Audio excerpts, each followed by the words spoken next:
Hi everybody, I'm Latrina Patrick. Welcome to day 18 of our 90-day grant writing tutorial. Well, today I want to talk to you about a specific term that is very relevant in the grant writing world, especially when you apply for government grants, especially the federal government and the state agencies. You're not going to hear this term very much, if at all, when you're talking about corporation and foundation grants, but you will definitely need to be aware of it when you're dealing with federal and state grant awards. That term is cultural competence.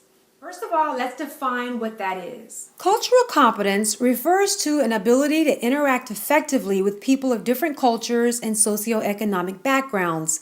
Developing cultural competence results in an ability to understand, communicate with, and effectively interact with people across cultures.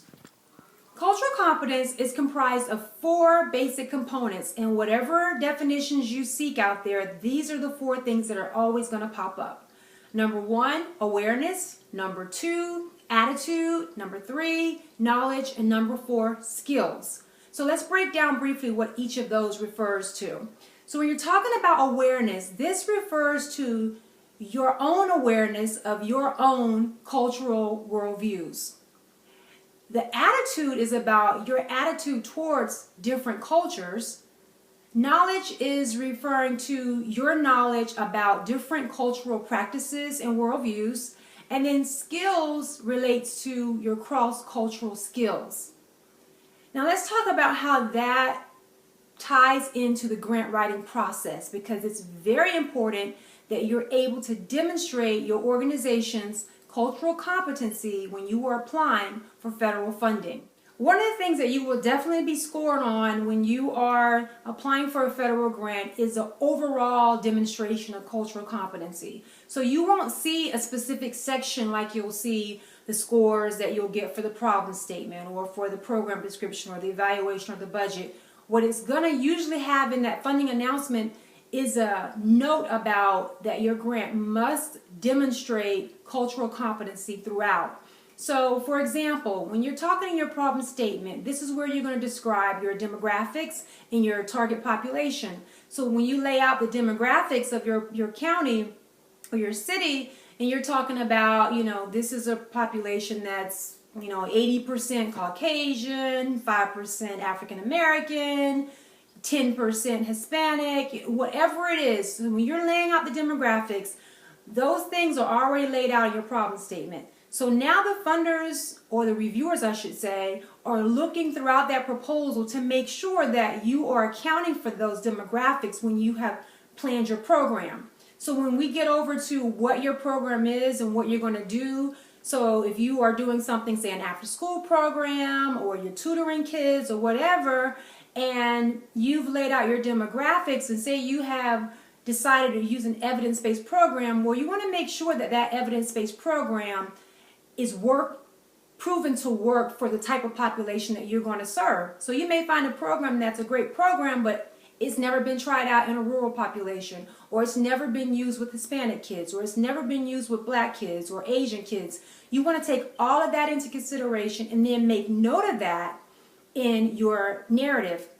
When you're talking about your staffing, so if you got a population of as I said, Hispanic kids or Asian kids or whatever it is that your target that you're serving, you want to account for that in your organizational description of your staff. So you want to indicate that you have staff who are of the same descent, possibly of your target population, or speak the language of their population, have worked many years successfully with your particular population. And I've mentioned race a couple of times, but again, cultural competency is not always about race. It could be about, you're in a very southern rural community.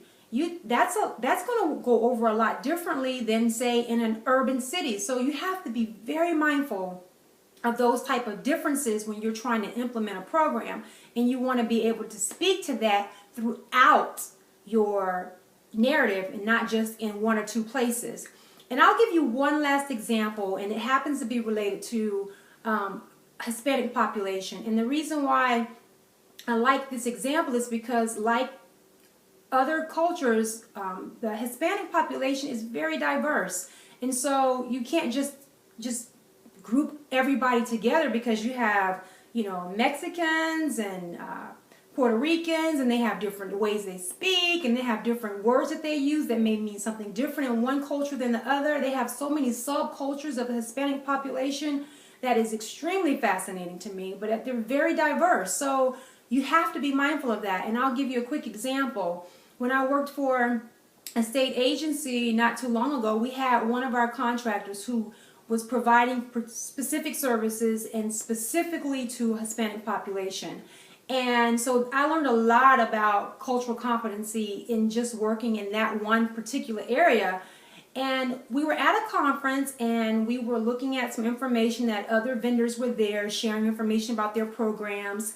And the person who was in charge of that program that I mentioned that we funded, she was a Hispanic woman, and she pulled one of their brochures and thought it was interesting. And she noted to me that, it was really, this particular vendor had brochures that were in Spanish and in English.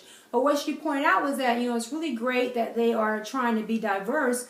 But she looked at it and she read it and said, but it's pretty obvious that they use like a transcriber. You know how people will take the English language and use a tool like, I'm not, just say Google or something, because Google does those translations.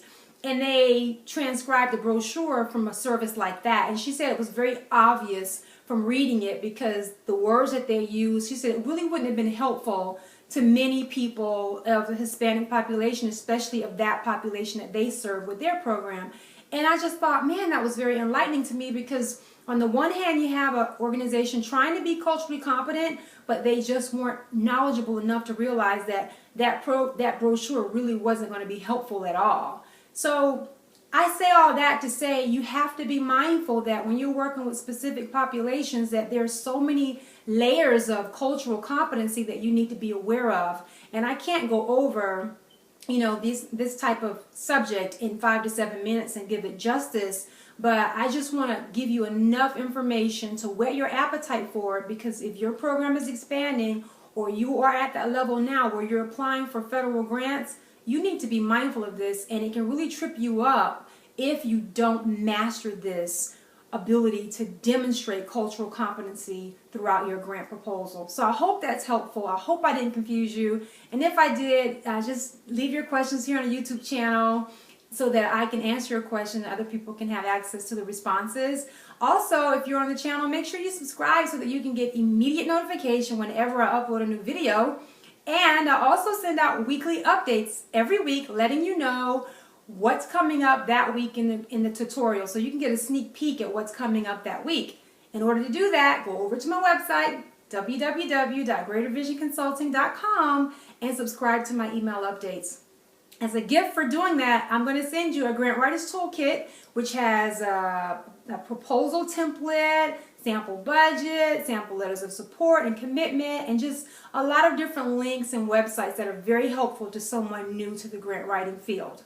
And while you're on my website, check out my bio and my experience and the services that I offer, and let me know if there's anything I can do to help you or your organization. I hope you've learned something today. I've enjoyed sharing this with you, and I look forward to seeing you back here tomorrow. Bye!